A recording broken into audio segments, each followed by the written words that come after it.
মনের ব্যথাটা শুধু মনই রাখে গেলাম, কারো কাছে কইতে আর পারলাম না।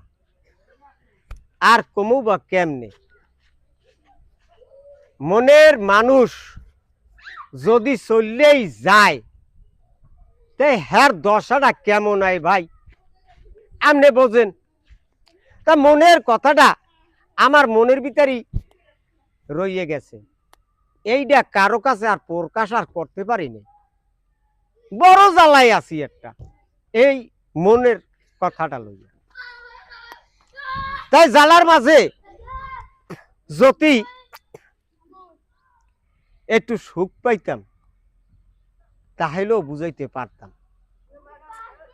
আরে সুখ তো দূরের কথা, সুখ যায় হাঁটতে হাঁটতে, আর দুঃখ যায় বইতে বইতে।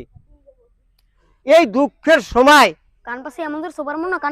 যেই একজন বন্ধু থাকে, সেই বন্ধুটা হয়েছে যে ইয়া আপন, সেই বন্ধুটার কাছেই হয়েছে যে ইয়া আপন জিনিস।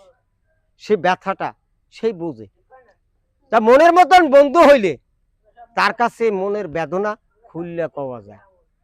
তাই সেই দুঃখটা আমি এখন তো সেই বন্ধুটা খুঁজে আর পাইলাম না, বিধায় আমার এই মনের কথাটাও খুললিয়া কইতেই পারলাম না।